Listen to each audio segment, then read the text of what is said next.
بسم الله الرحمن الرحيم الحمد لله رب العالمين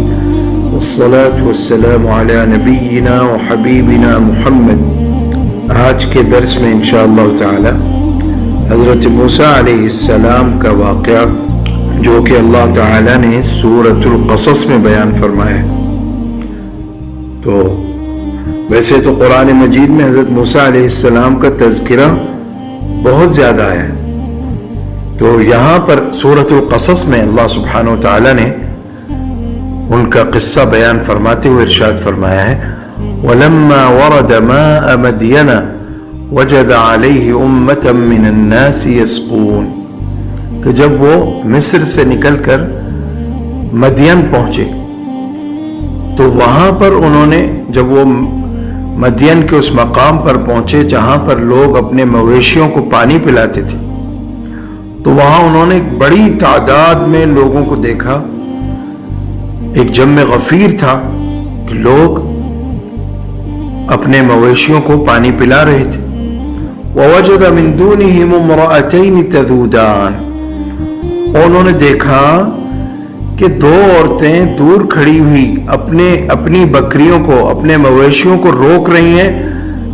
تو حضرت موسیٰ علیہ السلام نے فرمایا ما خطبکما، کیا مسئلہ ہے تمہارا؟ اس میں بھی ایک ادب حضرت موسیٰ علیہ السلام نے سکھا دیا ایمان والوں کو۔ قرآن مجید جو قصے بیان کرتا ہے یہ کوئی کہانیاں تھوڑی ہیں، ان میں سے ہر آیت میں، ہر قصے میں، ہر قصے کے ہر موڑ میں ہمارے لیے نصیحت ہے۔ موسیٰ علیہ السلام نے ان سے حال چال نہیں پوچھا، ان سے گفتگو نہیں فرمائی، بلکہ فرمایا ما خطبکما، بس ایک جملہ کہ تمہارا مسئلہ کیا ہے؟ تو ان دونوں لڑکیوں نے کہا لا نسقی حتی یصدر الرعاء، ہم پانی نہیں پلاتے اپنے مویشیوں کو جب تک کہ یہ سب مرد جو ہیں اپنے مویشیوں کو پلا کر نہ چلے جائیں۔ وابونا شیخ کبیر، اور اس کا سبب کیا ہے کہ ہم دونوں کو جو آنا پڑتا ہے اپنے مویشیوں کو پانی پلانے کے لیے، تو اس کا سبب یہ ہے کہ ہمارے والد ضعیف العمر ہیں، بہت بوڑھے ہو چکے ہیں، پہلے وہی یہ کام انجام دیتے تھے، اور بھائی ہمارا کوئی ہے نہیں، اس لیے بدرجہ مجبوری ہمیں گھر سے نکلنا پڑتا ہے اس کام کے لیے۔ تو یہاں قرآن مجید یہ ادب سکھا رہا ہے امت مسلمہ کو کہ ایمان والی جو عورتیں ہوتی ہیں اور حیا والی، وہ جب بھی گھر سے نکلے گی بدرجہ مجبوری اس کو اگر کوئی کام انجام دینا پڑے تب وہ، ورنہ اس کے گھر کا کوئی اس کا محرم، اس کا باپ یا اس کا بھائی یا اس کا شوہر وہ کام کرے۔ تو اگر باپ، بھائی یا شوہر کام کو انجام دینے والا نہ ہو تو پھر بدرجہ مجبوری عورت کو اجازت ہے کہ پردے کے اہتمام کے ساتھ وہ باہر جا سکتی ہے، لیکن اسی طرح کیسے؟ یعنی نامحرم مردوں سے اجتناب کرتے ہوئے، ان کے جھرمٹ میں داخل نہیں ہوں گی بلکہ ان سے اجتناب کرتے ہوئے۔ فَسَقَا لَهُمَا، تو موسیٰ علیہ السلام نے ان دونوں کے مویشیوں کو پانی پلا دیا، یعنی کیونکہ موسیٰ علیہ السلام تو مرد تھے، بلکہ بہت جری اور بہادر اور طاقتور مرد تھے، تو موسیٰ علیہ السلام نے ان سے فرمایا تم یہیں ٹھہرو، میں تمہارے مویشیوں کو لے جاتا ہوں، اور آگے لے گئے، ان کے مویشیوں کو پانی پلا کے واپس مویشی ان کے حوالے کر دیے کہ اب جاؤ تم۔ تو اس میں یہ بھی سبق ہے کہ کبھی کسی عورت کو دیکھو کہ مجبوراً گھر سے اس کو نکلنا پڑا ہے تو شرم و حیا اور غیرت کا تقاضا ہے کہ اس کی مدد کر دو، اس کا کام تم انجام دے دو، لیکن اس سے فری نہ ہو، یعنی بے تکلفانہ انداز میں اس سے بات نہ کرو۔ اب وہ جب دونوں گھر پہنچی تو ان کے والد نے پوچھا کہ تم دونوں کیسے آج جلدی آ گئیں؟ تو انہوں نے پھر پورا قصہ سنایا کہ ایک اللہ کا ایک بندہ مل گیا تھا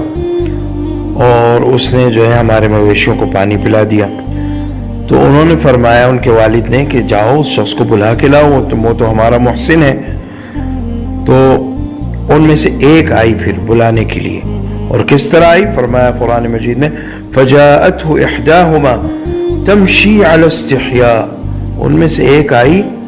لیکن اس طرح آئی کہ حیا کی چادر لپیٹے ہوئے اور گویا کہ زمین کو اس کے لیے حیا بنا دیا گیا ہو، حیا کی چادر پر چلتے ہوئے آ رہی ہو، اتنا شرماتی ہوئی آئی اور آخر کہا ان ابی یدعوک لیجزیک اجر ما سقیت لنا، کہا کہ ہمارے والد آپ کو بلا رہے ہیں، وہ یہ چاہتے ہیں کہ آپ کے اس عمل کا کچھ صلہ آپ کو دیں۔ تو تفسیر کی کتابوں میں لکھا ہے کہ موسیٰ علیہ السلام نے فرمایا اس لڑکی سے کہ میں آگے چلوں گا، تم پیچھے چلو گی، کیونکہ تم میرے سامنے چلو گی تو تم پر میری نگاہ پڑے گی، اور ساتھ چلنا مناسب نہیں ہے کیونکہ نامحرم ہو، تو ساتھ ساتھ بھی نہ چلو، مجھ سے آگے بھی نہ چلو، بلکہ پیچھے چلو اور ہاتھ میں کنکریاں لے لو، جس طرف ٹرن کرنا ہو، جس طرف مڑنا ہو، اس جانب ایک کنکری پھینک دینا تو میں اس جانب مڑ جاؤں گا۔ اس طرح گھر پہنچ گئے۔ فلما جاءه وقص عليه القصص قال لا تخف نجوت من القوم الظالمين، جب آ کر ان سے پورا واقعہ بیان کیا موسیٰ علیہ السلام نے کہ مصر سے کیوں آئے ہیں اور کیوں نکلنا پڑا مصر سے، تو انہوں نے فرمایا اب تم کچھ خوف نہ کرو۔ لڑکیوں کے والد نے فرمایا اب تم کچھ خوف نہ کرو، تم ظالموں سے نجات پا گئے ہو۔ اور اس قصے کا اگلا حصہ انشاءاللہ اگلے درس میں بیان ہوگا۔ وآخر دعوانا الحمد للہ رب